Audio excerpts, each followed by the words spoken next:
When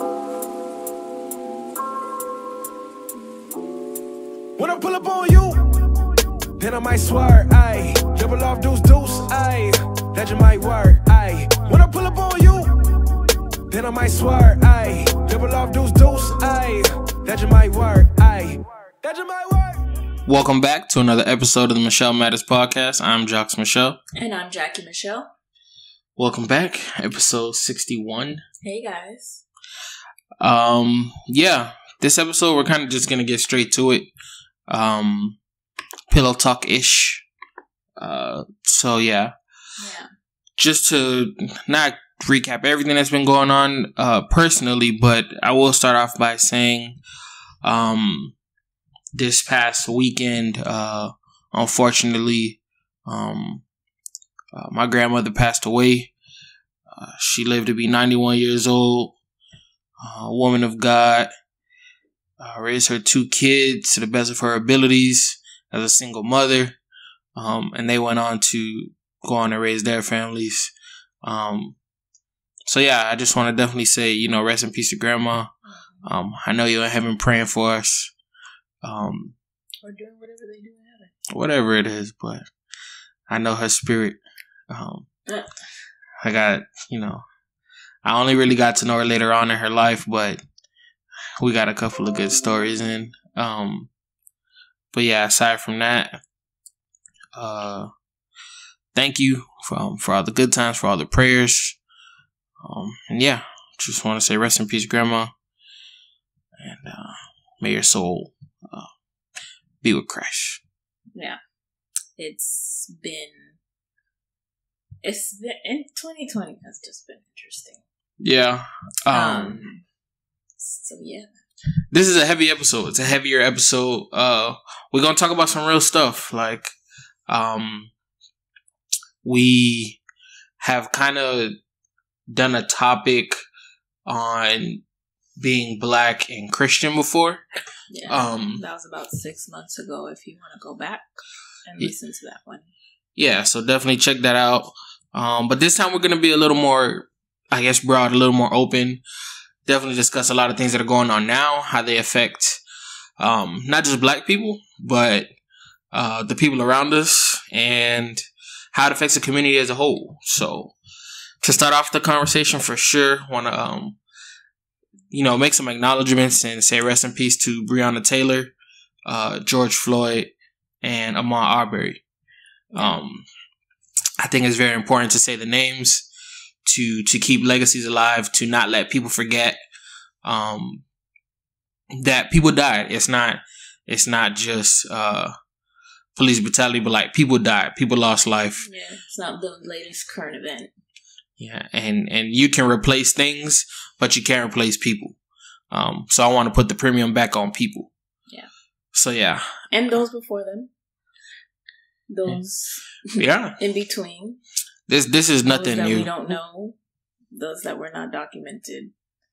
I don't know how you want to start this off. The first note I have is I always struggle with like why people have a hard time talking about race. I'm very big on like, you got to call a thing a thing. You can't be afraid to like say Black or say white, because it is what it is. Like, right.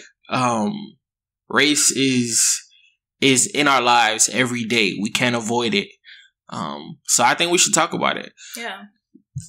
I mean, we talk about it. Yeah, but I mean, amongst each other, right? Yeah. Like, I feel like some white people get, a little angsty when you start bringing up colors. Uncomfortable. You know what I'm saying? Like, so I think it's, and some Black people, I feel like also, would prefer not to always bring race into things, or maybe people feel like we talk about race too much, and it makes people uncomfortable. But I think healthy conversation does not ignore race. The idea that race is just a social construct is, to me, a privilege that maybe non-Black people could have. Like, I don't think I can just consider race a social construct. That's wild to me, because it's a thing. It's not a social construct. Hey, man. Look, this is what people say. We're all the idea that we're all a human race. Like, I understand that. Yeah, we all know that in theory, but in practice, race is right here. It's right in front of us. You can't run away from it. Yeah.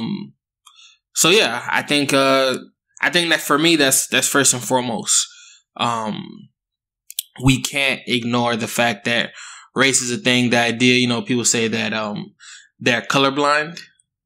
I honestly haven't heard anyone say that in a long time. I think that was something of like, I don't know. In the past, like at least the past 5 years, for someone to say that they're colorblind is just, or to say that they don't see color. I think people say that a lot. I think it's like, oh, I don't see color. Yeah, that's crazy. I mean, I'd like you to. Yeah, but that's also crazy. Because that's also like a problem. If when you say you don't see color, it kind of is not a slap in the face, but it's disrespectful. To, and I hate the term, but people of color, to black people, like it is. That must be nice. Yeah, you know what I mean. Like I always hate how sometimes I always bring this up. Like you hear someone tell a story, specifically a white person tell a story, and you say you don't see color, but like this lady was explaining to me how she went to the bank and she was like, I went to the bank and my black teller, like she was just so smart. I was just like, in my mind, I was thinking, why was the adjective black necessary when you're telling me about your bank teller? Yeah. Bank tellers could be whatever, like, it doesn't matter. Yeah. And it wasn't essential to the story, but I think it was. And bank tellers can be smart. Bank tellers can be dumb too. Like, why is that?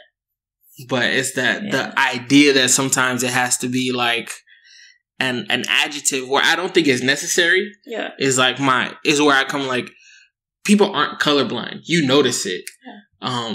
So I just feel like let's be open about it. Let's talk about it. Yeah, I think it's easier to discuss things when we don't have to tiptoe and dance around words and say like, oh, you know, they killed a person of color. No, it was a black person. We could say it. It was a black person. So when you say you struggle with why people are afraid to talk about it, you struggle with understanding why, or you struggle with like what is the struggle there? It's not a personal struggle. Yeah. I just like you just can't fathom. Yeah, I don't feel like it is progressive. Like it does not push forward the conversation. When we're afraid to talk about race, it's like it has become such a touchy subject that I feel like it gets ignored. Yeah. And when you can't talk about something, you can't solve it either. You can't start coming to some types of common grounds or agreements because we'd rather just not talk about it than have a little friction, which is necessary. I think friction is necessary. Yeah. But yeah. I agree. So one of the first things I wanted to kind of bring up was just the idea of like how our blackness is used against us, or sometimes as a shield, like in society. The story that comes to mind first and foremost right now is the lady in Central Park. Yeah. Who called the police on that guy. That was bird watching. Yeah, and it's just the idea that she knew that by calling the police and saying that a black man was threatening her. When they were more than 6 feet apart. And he wasn't yelling. He wasn't doing anything but like asking you to put your dog on a leash. Because those are the rules of the park. Because, like, some of us have to follow rules out here. I'm just asking you to do your part so that I can enjoy my morning watching birds. I think, I mean, that's the most recent story that's come out. But again, like, everything that we're talking about is not new. Yeah. I think there are a lot of people now, white people, that like we've come to know, that are now like, you know, I just want to learn. I just want to listen.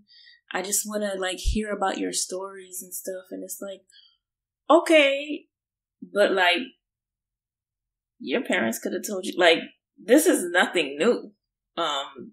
So there have been a lot of white women in Central Parks that have done this. Yeah, I mean, we see it all the time. Emmett Till. The lady who stopped the people who were barbecuing in the park. Mm-hmm. It's just the idea that my blackness could be a weapon, or it can be used against me. Like, if someone says that a black person is threatening them or did something to them, it's usually like a pretty credible accusation. Yeah. I'm thinking of the woman who recently, it was she killed her autistic son. And her original story was that 2 black guys tried to rob her, or they asked her for drugs, pulled her over on the street. This was in Miami. Yeah. And asked her for drugs. And when she said she didn't have drugs and didn't know what they were talking about, that they, like, kidnapped her son. And it was a whole story. But for me, the first thing I thought of when I saw it was, first, it's skepticism. Like, so 2 black guys pulled you over in the middle of the street. Yeah. And didn't steal your car. They stole your son because you didn't have drugs. And it was like, it seemed like such an bizarre story. It seems like a good, what's that show you call? SVU? SVU. Yeah, it seemed like an SVU episode, right? You should definitely be a writer. But it was a legit thing. Like, I mean, I guess they had to take the threat credibly, but the idea that she knew by saying it was 2 black guys, that was like, could have happened. Credible. Right? Yeah. And to me, that's weaponizing blackness. And I just feel like that needs to be discussed. The idea that blackness is associated with just that level of threat, that level of credibility that we're apt to more danger or more crime than other people are.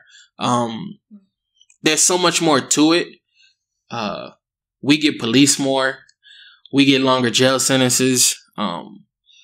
But the idea that people know they can use our blackness against us. Yeah. I mean, it just hurts. I think it's interesting that you also gave 2 different examples where both women were not white women.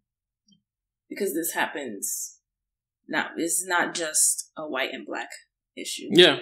But I think what's noteworthy is also, like what we saw with the white woman at Central Park, and the black bird watcher, was that pivotal moment right there is usually what we don't see. We just hear about someone's dead and we don't know what happened. Yeah. And so it's just the fact that it could have just took one cop to just run over there and take whatever word, her words for what it was, and would have never known. And it would have just been another hashtag, another name. So. But yeah. So yeah. To move from there, one of the other things that we wanted to talk about, just kind of the big thing right now, is the idea of protesting and peaceful protesting, and what does that look like, and how that's been going on. And I mean, what do you think? How do you think so far about the protests and just all all that's going on that's happened so far? Yeah, I think protesting should be a thing. I think we should continue to protest. So I was actually, even like on social media, you see a lot of these posts that are like, if you haven't said anything, then basically like you're on the opposite side, kind of thing. And for some people are honestly just not active on social media. Yeah. I get that. Some people, whatever it is, they out here living lives. But even, let's say like no one said anything on social media. Like, how would anybody know? You know what I'm saying? How would those voices be heard? So of course you got to be loud on social media, And you got to be loud in the streets. Yeah. Like, protesting is a way to get your voice heard. If you don't do that, then, you know, how are you going to make people hear you? So I think it's important. I don't know what else you want. Like, I just, you know, what comes after, you know, I'm kind of on the fence.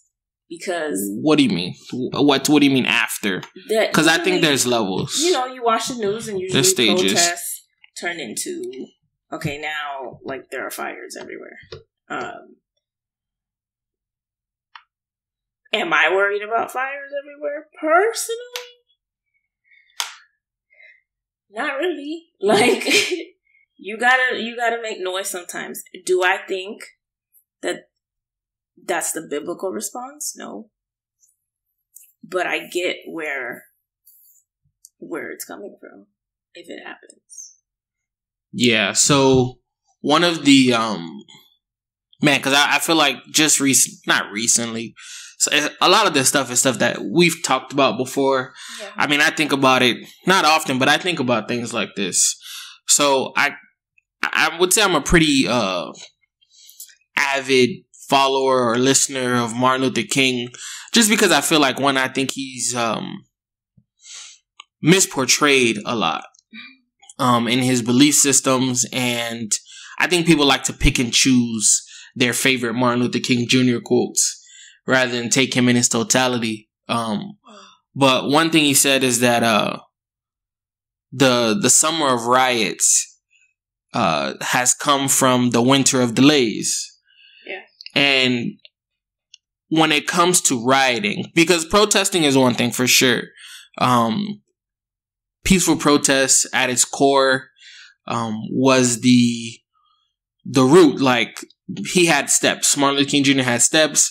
Yeah. His last step was always to, you know, to protest, some form of protest, whether it be like the boycotts, the sit-ins. I think protesting is a legitimate, active way to let your voice be heard. To be seen. When you feel unseen and you feel ignored, you protest. You make a public declaration of you're tired of it. We're tired of it. And I think peaceful protest is typically the root. Like, those who are organizing the protest are not like, let's destroy the place. You know, they are like, let's make our voices heard. Yeah. So the idea that Martin Luther King would talk about is just the idea that, one, riots don't come out of nowhere. Like, they don't come out of thin air. There is a legitimate action that has caused this reaction. And just as we are to feel to have some type of condemnation on the reaction, we need to condemn the action. And the idea that the summer of riots comes from the winter of delays is that people are tired of justice not coming in until people make noise. Yeah. That is the inequality. Like, if we don't raise Cain, then you won't arrest an officer who has killed a man on camera. We all see it clear as day. Yeah. And it's just this idea that, man, people have so much to say about the people who are rioting, but they don't have anything to say about the people who keep their knees on people's necks for 8 minutes. Are killing people. This is riots are, man, it's a lot of King quotes here, but riots are the voice of the unheard. Like, this is how they get heard. And when people are tired and they don't know how to let out their frustration, they sometimes will take it out on the establishment. Yeah. So does that mean they're going to break some windows and they're going to set some things on fire? Maybe. But let's not, like, man, as much as that officer kept his knee on George Floyd's neck, the people will keep their foot on the establishment's neck until they feel justice is served. Yeah. How fitting a metaphor. Yeah. And like I said, I I don't condone the ultimate like destroying of property, burning things up. Like, I would most love to see peaceful protesting. I would love to see no protesting, because that means injustice hasn't happened. But I know injustice happened. So yes, I would love to see peaceful protesting. Right. But at the same time, I think there needs to be equal condemnation on both. Do not have something to say about rioters if you don't have something to say about the police officers that kill people, that kill black people. Yeah. To be honest, direct, and clear. So for sure, that to me is my stance. Is like, I don't condone it. I see it though. I understand it. I empathize. And I think if you don't have the heart or mind to look on the other side of the fence and understand why someone feels a certain way, you'll never get it. If you think your way is the only way, you never try to understand, like, man, you'd have to like stop and take a second and think, like, what could make people so angry? Yeah. What could make these people so angry that they would light things on fire? I don't know, maybe centuries of injustices. But this, like, yeah, it has to be considered. Yeah, but it's usually not. I think another part of the protesting, because obviously we've been watching a lot of news. Well, we try not to watch too much, but we can't help it. We were watching the protests in Fort Lauderdale? Yeah. Fort Lauderdale. And this black lady was basically just like on her knees and like waving her hands. Mm-hmm. I don't know what she was saying. But she was just protesting. Yeah. Like, you know? And then a police officer just like forces, like, just mushed her. Pushed her head, and like she fell on the floor. And then another cop was basically like pushing him out the way, like, what are you doing? Yeah. So it's like documented. Like sometimes it's not, peaceful protests like gone wrong because these people don't know how to act. Sometimes it's provoked. Yeah. It's not always, what you're seeing, what you're being fed by the media. So I think that's another thing that I think about. Yeah. One thing I want to ignore also is the idea of looting, that there has been looting at some of these protests. In the same breath though, I mean, first and foremost, of course, don't condone looting, right? Like, to me, that beyond the rioting, there will be some people who will take advantage of the chaos, and who will loot. But I don't think that is the greater message. I don't think that is the, that was not the root of the protest, right? Like, we can't take our eye off that. For the majority. Yeah, because to consider, one, the amount of people who are at these protests and the amount of people who are actually looting, I would tell anyone to keep focused, right? Like to not be distracted by the side story that may be over dramatized, because people know that if you take away from the central message, you can start to dilute it. If you start taking people's attention off of what's really going on, it's an effective tactic. You can start to minimize the movement. You can start to kind of poke holes in what we're trying to do, and the message that we're trying to put out there. I mean, and there's cases where you even see where people who are coming from out of town, or even just like purposely trying to start those types of situations, and you look and it's like, I mean, they came here for one purpose only, right? Yeah. I'm not gonna say that, that they're hired people. I mean, there's been, you know, all types of rumors and accusations, but you could kind of clearly see that a lot of the people who are starting a lot of this friction, one, typically don't even tend to be black, if we're going to be honest. And I think there's just also a very small minority.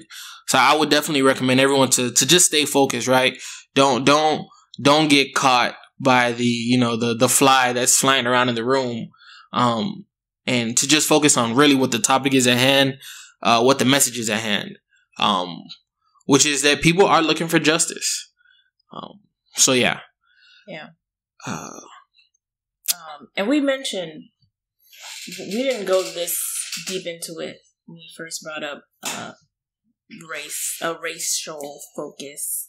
racially focused episode 6 months ago, because it was mainly about race in the church. So we definitely want to continue having conversations, not just us, but like with you guys and with people that are involved in these situations. And most of these situations happen to be involving police officers. So I don't know if you have any thoughts on police officers during this time. I mean, for me, one of my best friends is a police officer. Yeah. So, I mean, when I think of the idea of, you know, they're not all bad police officers, I have a direct example that I could look to and say, man, if there were 300 guys like this on the force, I know there'd be a difference made. So with anything, I do have sympathy for the cops who feel like they're lumped into a bad group of people. My issue is, well, I'll stick on cops for them right now, but I do think that there is a minority or a subsection of cops that are no good, if we're gonna be honest, and there are cops that are good. Yeah. I urge though that this idea that where are the good cops when these things happen, right? Mm-hmm. Like where are the cops like the lady who in Fort Lauderdale when the one cop pushed the girl who went and confronted him? Yeah. Where are these cops? And it's just the idea that we are to, man, you got to call out your own in whatever situation. Mm-hmm. Whether you're a cop, whether you're black, whether you're white, mm-hmm. you have to have the fortitude to be able to stand up to injustice anywhere. When you see something wrong, you got to say, like they always tell us, you know, see something, say something. Yeah. Man, it works on both sides. Yeah. You need to, the idea of, man, it was such a big thing when like stop snitching, that cops were fed up that people wouldn't snitch when it's pervasive in their own community. They live by that same code. They understand. So it's just the idea that, I think to really live out the idea that there are good cops and bad cops, I think the good cops do need to step up too. So we gotta be snitches. And call each other out. I do also believe in community policing. So the idea that to police a community, you should be of the community. You should live in that community. Your police force should look like your community. If your community is 80% black, I think your force should be 80% black. It should be reflective, directive. You should live there. You should know the people. Yeah. But yeah, if you're a cop, a policeman or woman, you should also know that you're not above the law. Yeah. Like, for example, a pastor is going to preach and lead the people, but the congregation could sin. They're going to be judged. So is the pastor. Like, you're not above what you're teaching. So yeah, you're out here in the streets trying to protect in a way that matches your training, because a lot of the times that's not what you're trained like to do, what we're seeing in these videos. And yeah, you're not above correction. So I just think that's something to keep in mind. Like, you are not the one that makes the law. So, yeah. I feel like you're thinking about something. I'm always thinking about something. That's not true. Yeah, you know what? That is not true. I'm the king of what you're thinking about. Nothing. I'm the king of that. But one of the things I didn't think about too recently were the president's comments and the president's lack of comments. So to start with the president's comments, of course, going back to when there were protesters in Michigan and they were out there with guns, and, you know, just protesting about not being able to get haircuts. Yeah. He tweeted that the governor of Michigan should give a little and put out the fire. These are very good people, but they are angry. They want their lives back again, safely. See them, talk to them, make a deal. And our president tweeted this past week, "These thugs are dishonoring the memory of George Floyd, and I won't let that happen. Just spoke to Governor Tim Walz and told him that the military is with him all the way, and any difficulty and we will assume control. But when the looting starts, the shooting starts. Thank you." Mm-hmm. Oh, man. I mean, these tweets have, you know, been published a lot. People definitely like to highlight just when he spoke about the people in Michigan who were predominantly white, he said that they were very good people. Yeah. And when he talked about the protesters for George Floyd, he mentioned that they were thugs. Yeah. They're just trying to go to Supercuts. And just, you know, reason with them. It's, to me, meanwhile, other people are just literally trying to breathe. Like, I don't understand. To me, it's the irony, right? Like, words mean things. Like, he literally says in the tweet about the people in Michigan who are protesting about a haircut that they just want their lives back again to get a haircut. That's crazy. But you're talking about the people who are literally protesting. Because a life is lost. For lives. Yeah. That they are thugs. And we're not a political podcast. We don't get into that. But for me, even above politics, it's people. This is the leader of the free world. Right? This is who is supposed to be the free world. This is who we are to look to in times of crisis. And he's yet to be United States. And the divisiveness and the way in which we address black and white people, whether it's consciously or subconsciously, which could be even worse. The idea that, you know what, maybe he was just typing, but it's the fact that when you are not thinking, when you are not being intentional, you know that in this time that white people are very good people and that black people are thugs. Yeah. When they are doing very similar things. Mm-hmm. And it's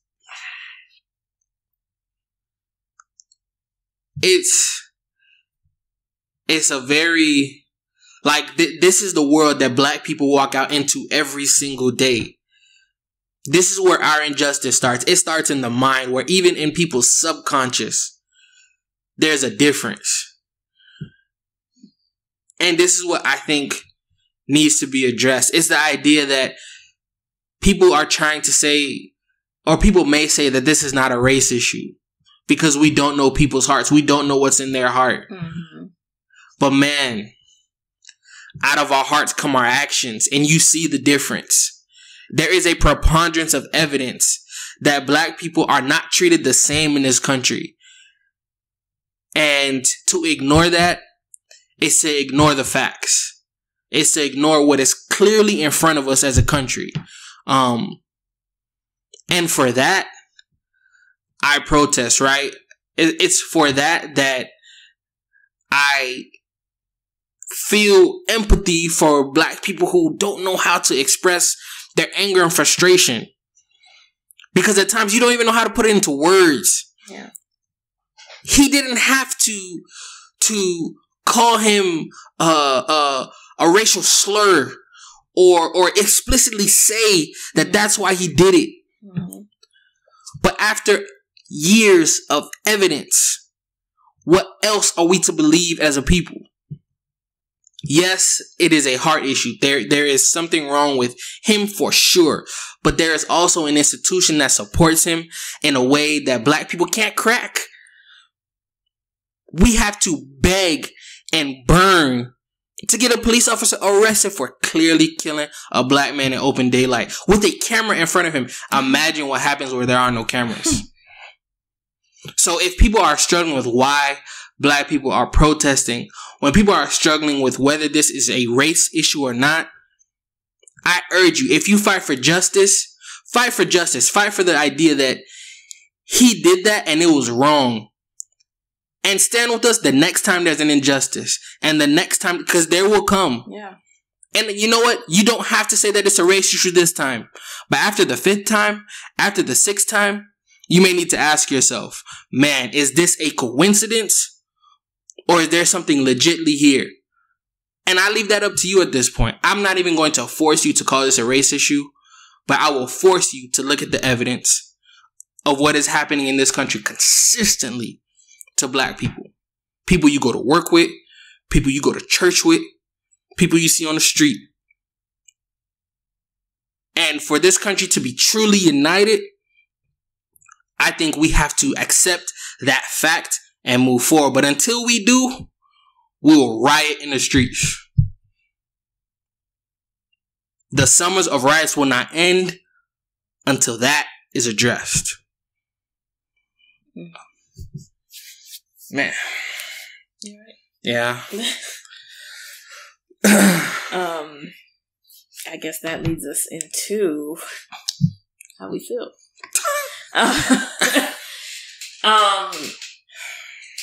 Yeah. It's being black is amazing. Like literally in spite of, right? But it's persevering, like every day. It's not easy. It's not a walk in the park. It's tiring. And we definitely, I don't know. It's one of those things, like, even when these things happen, like, at least in our house, we just give each other, like, time. Because we're tired. Like, what do we do now? You know? And it's something that we ask all the time. Like, now what? What are we supposed to do? And we continue to have these conversations and all that stuff. But black fatigue is a real thing. It's a real thing because you're constantly like seeing everything that's happening, trying to figure out what the next steps are, seeing that then nothing is done. Yeah, I don't think we're not okay. Like, there's a lot of trauma there. And honestly, I feel like, I don't know, we're all in quarantine. Like, we should all have a therapist or something for free at this point or something. But yeah, it's real. It's moments where I wake up in the morning and apparently my husband was up watching documentaries all night. Like, what? Or, you know, I wake up at 3 a.m. because I can't sleep and I'm not going to go back to sleep because I got to figure out what happened last night at the protest and see, you know, on top of COVID, what's the death rate? Like, it's a lot. So, are you okay? Yes. I'm okay. I also think that, just to start, the idea of black fatigue and what that could even mean, is just that there gets a point where you're just fed up. You're exhausted with the mental gymnastics that it takes to comprehend some of the things that still happen in 2020. But I mean, you get asked I was talking to someone this past week, and as per usual, I just started the conversation. Hey, how are you doing?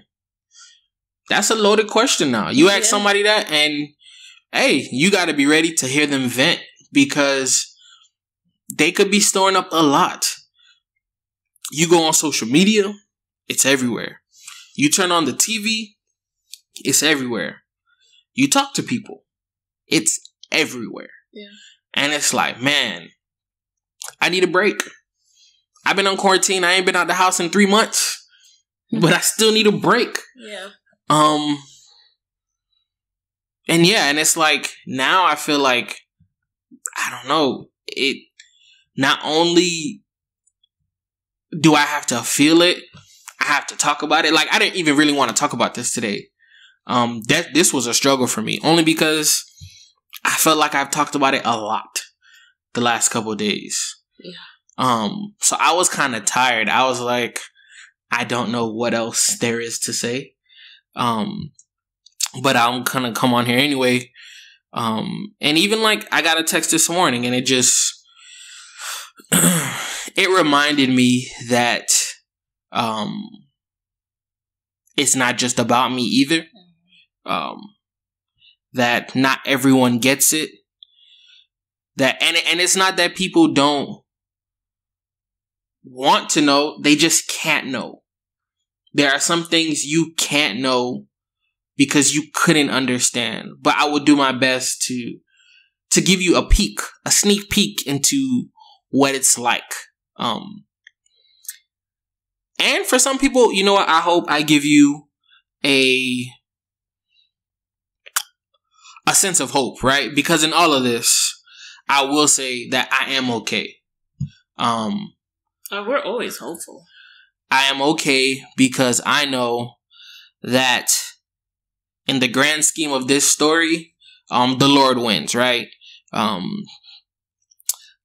am okay because no weapon formed against me shall prosper, right? The idea that it's not that I don't think I can be hurt. I can die. But what's going to happen is going to happen. What God needs to happen will happen, whether it's through me, not through me. And I find real hope in the idea that Christ's will be done. Like, I was reading this morning, just to, take it back. And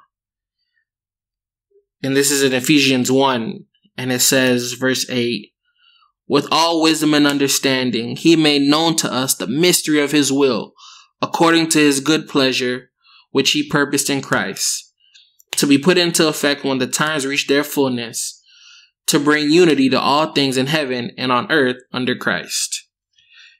This idea that God knew that there was going to be disunity on this earth. Back then, they separated Jew, Gentile. Now, we separate Black, White, Hispanic, Asian, however you want to slice it, whatever you identify as.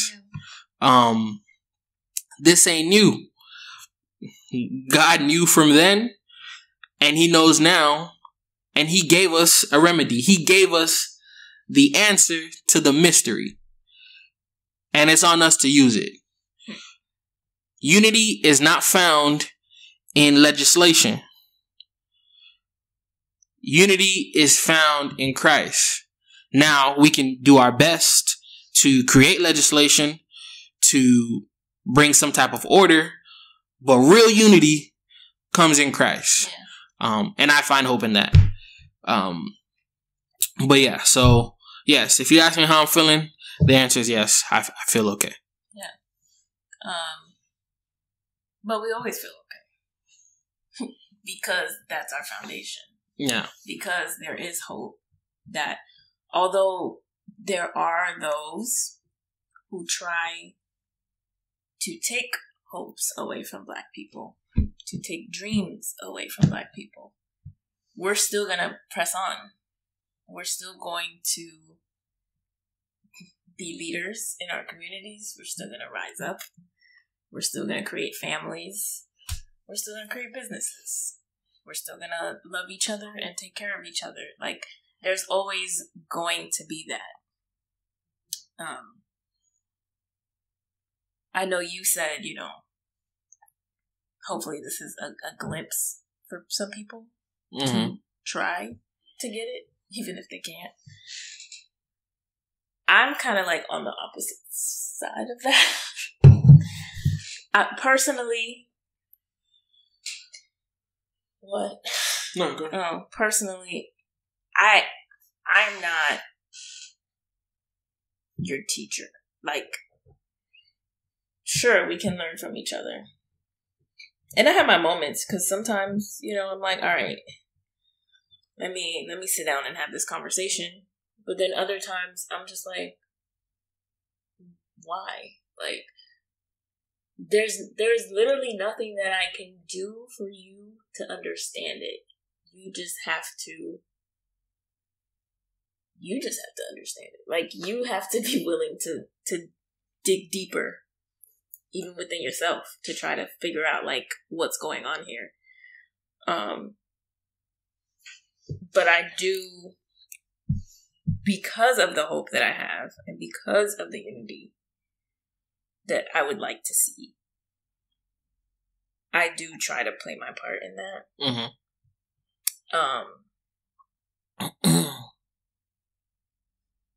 And I don't know. Yeah, I don't know where else you want to go with this, but what else can we do? Yeah, I mean, to play our parts. Do you think? How do I think we can play our parts? Don't stop. Yeah. I feel like I said, we got to keep the pressure on. We have to be, man, we got to be direct. I think one of my big things is I do feel like there's structure needed. There's leadership needed there has to be a plan. There has to be strategy in everything. Like I said, I've been really big on just Martin Luther King Jr.'s approach and how strategic he was, how calculated he was. And the thing was, a lot of times people are looking for the next Martin Luther King, and I don't think it's gonna work like that in 2020. One of the big things about King too is, like, I mean, he wasn't alone. He didn't work alone. Yeah. It's gonna take a collective of people. And yeah, I just feel like I think that's gonna be one of the big things, but at the same time, it's gonna take unity amongst Black people to kind of move in one singular direction, to get, you know, the most effective progress that we can have to be as effective as we can be. And I think we need to educate ourselves. Like you said, I was watching documentaries. One documentary I watched recently was King in the Wilderness on HBO. I recommend it to anybody. And just watch it. Like, I think, one, it gives a more rounded depiction of Martin Luther King, like what he was about. I think a lot of the Dr. King that people tell you about is only just the nonviolent part, but he criticized not just Black people, but white people. And he was just very, like I said, he's very proactive, and you could just learn a little bit of his mindset and why he does some of the things that he does. So yeah, I would definitely just educate yourself. Yeah, I just think is that keep the pressure on. Don't stop. Keep having these conversations. Yeah, man. Like, not just of course, obviously, start in your home, but start with your extended families. Yeah, too. You know, talk to your kids, but then talk to your cousin, talk to your aunt, talk to your grandparents. Yeah, talk to your family member that puts up the questionable tweets and posts on Facebook. Yeah. We got to start calling stuff out. Honestly, calling people out. That's what I want to hear from. I want to know how did you get here? Like, what did they tell you? To make you think this way. And those who have, I know it sounds a little cliche, but like, yeah, I have a white best friend. I actually do. Like, that's my best friend. But those white people who say they have black friends, talk to them. Mm-hmm. Since they're your friends, like, let's have a conversation. There's no, like, I can talk to her about anything, race included. I've had to have really hard conversations with her when it came to even like family members of hers, and she'll tell me things or warn me if I'm about to meet up at a party of hers, and she's like, just letting you know, such and such is gonna be here. Okay, well, are we gonna have to have a conversation? Or like, be honest. If you have mixed children, educate them. I'm not gonna put all mixed people in one category. There's a lot of confused mixed people out here. Educate your children. Educate those around you. Educate people at your church. Educate your pastor. It's real out here. So if we really want unity, we're gonna have to do our part. And I think that's the hard part, is even talking about stuff like this and being like honest and open. Sure. So yeah. All right. Are there any other like practical things? I mean, donating. For sure. Man, I wish we would have wrote these down. But I know there was the Minnesota Dream Fund. I know that's an organization that we're even looking into donating, but just finding like different ways that Minnesota Freedom Fund, which is to help with, I think, bail, money for, people who are imprisoned. And yeah, I just think it's just being proactive, man. Looking for ways that you can help, whether it be your time, your money, your voice. Yeah. We just can't be afraid. The movement stops when we stop. So it's just to keep it pushing, man. And like I said, we don't end this podcast. We don't end our days hopeless. We have hope that that we'll rise up. That change will come. We got to put the pressure. Change doesn't just come in due time. Time is always of the essence. But yeah, man, there is no hope lost here. We hold our heads high. I mean, as black people, this is what we've done. Watching the King documentary, it's like, man, the things that they were going through in the 1960s, we find a lot of those battles today. Yeah. That didn't stop us then. It's not going to stop us now. Exactly. So I find hope in that. I find strength in that. As a people, that's what I was saying. Just keep building. Keep loving each other. Stay. Well, I'm not going to say that. You can live wherever you want. But us personally, we're going to stay as close to the black community as possible. So there's a lot of work to be done. for each other. So yeah, help build each other up, help build our communities. But yeah. Okay. All right. So. Why did you do that? No, because you distracted me. So yeah. Yeah, I think that's all I got to say. Same. I hope this was insightful. I hope people learned something, and yeah, I definitely love to hear people's comments. And if you feel like this podcast will be helpful to somebody, send it to them. And hopefully that can help spark a conversation. Mm-hmm. So yeah, I hope you guys enjoy this. It's another one in the books. Yeah. All right, y'all. Bye. Peace. When I pull up on you, then I might swear, ayy. Double off deuce, ayy. That you might work, ayy. When I pull up on you, then I might swear, ayy. Double off deuce, ayy. That you might work, ayy. That you might work. That you might work.